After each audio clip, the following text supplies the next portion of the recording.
Hello everyone. पिछले वाले video में हम लोग जाने थे कि शेयर मार्केट क्या होता है और इसमें शेयर्स को कैसे खरीदा और बेचा जाता है।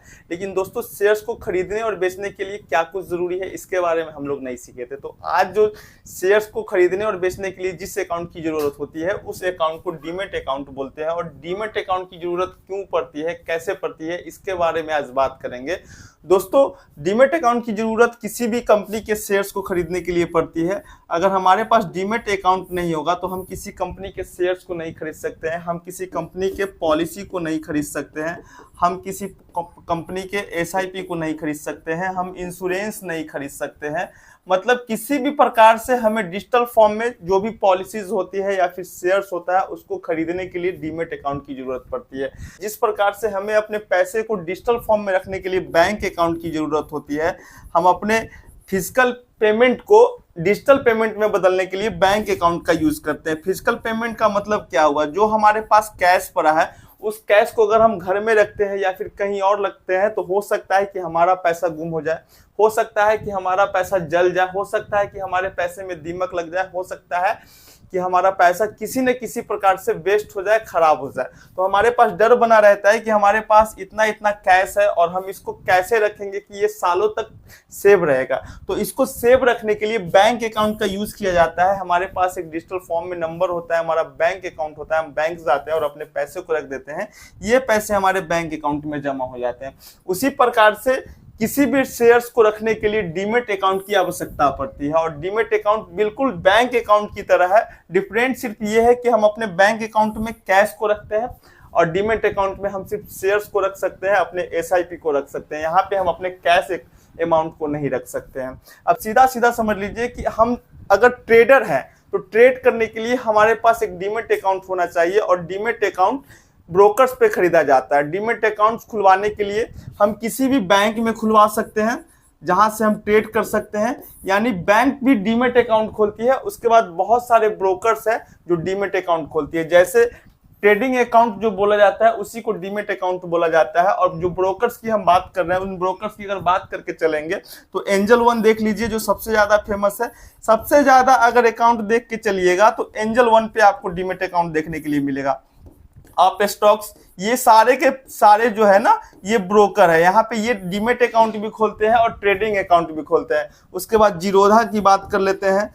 ऐसे करके इंडिया में अगर बात करके चलेंगे ना तो 100 से ज्यादा ऐसे ब्रोकर्स हैं जो डीमेट अकाउंट खोलते हैं, ठीक है। और इनके अलावा बैंक है जो डीमेट अकाउंट खोलते हैं। मतलब सीधा सीधा समझ लीजिए कि जिस तरह से हम अपने पैसे को डिजिटल फॉर्म में रखने के लिए बैंक का यूज करते हैं उसी तरह हम अपने शेयर्स को डिजिटल फॉर्म में रखने के लिए डीमेट अकाउंट का यूज करते हैं। और डीमेट अकाउंट को अगर आप जान के चलेंगे कि डीमेट अकाउंट क्या होता है तो डीमेट का मतलब होता है डीमेटरलाइज, DMETERLIGED,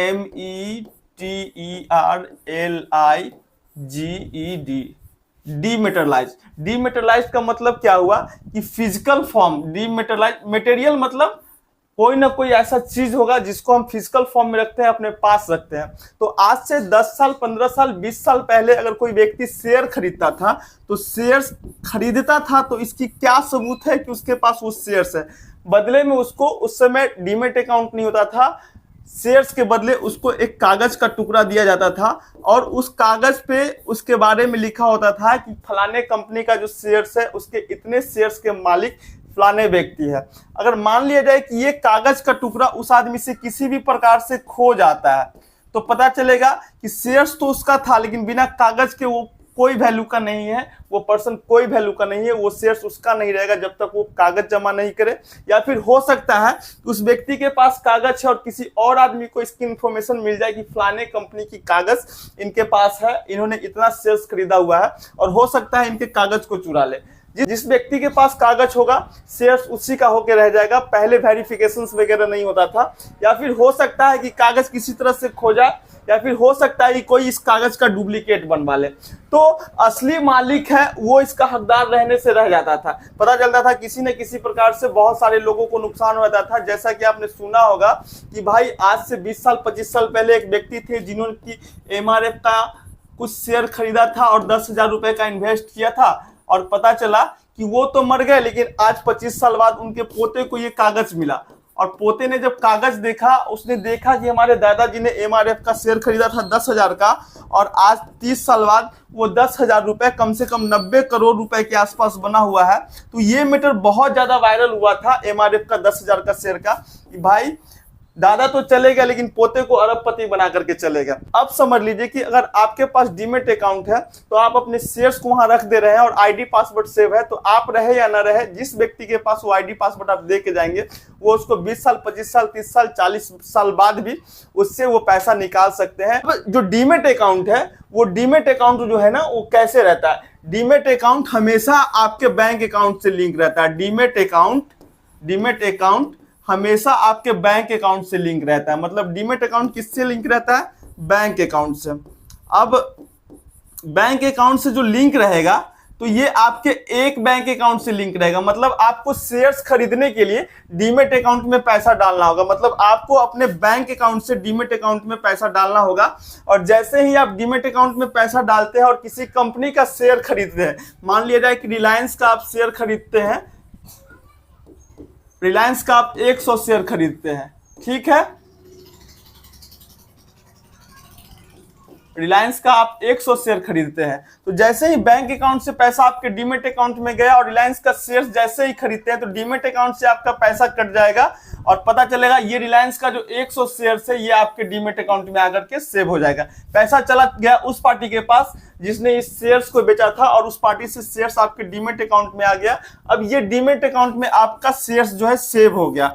अब ये जब तक आप इसको बेचेंगे नहीं तब तक ये आपके अकाउंट में रहेगा, और जब तक आपके पास डीमेट अकाउंट नहीं रहेगा तब तक आप स्टॉक मार्केट में ट्रेड नहीं कर सकते हैं। पहले जो फिजिकल फॉर्म में शेयर्स का कागज मिलता था, अब हर एक चीज डिजिटल फॉर्म में बदल चुका है।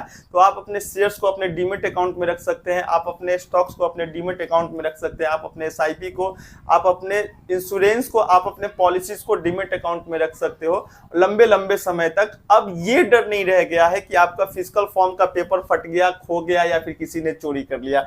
सिर्फ आपको इतना ध्यान रखना है कि आपका जो डीमेट अकाउंट है उसका आईडी पासवर्ड सेफ लोगों के पास रहना चाहिए। या तो आप अपने पास रखिए, आप अपने बेटे पोते जिसको देना चाहते हैं उसको दे सकते हैं। ऐसे आदमी के हाथ ना लगे जो कि आपका जो डीमेट अकाउंट है उसका मिसयूज कर सके। तो दोस्तों आज के वीडियो में हमने जाना कि डीमेट अकाउंट क्या होता है। अगले वाले वीडियो में हम लोग जानेंगे कि डीमेट अकाउंट कैसे खोला जाता है। और दोस्तों अगर आपको हमारी वीडियो अच्छी लगी होगी तो ज्यादा से ज्यादा लोगों तक शेयर कर दीजिएगा। बाकी मिलते हैं फिर अगले वीडियो में और हम जानेंगे कि डीमेट अकाउंट आप कैसे खोल सकते हैं।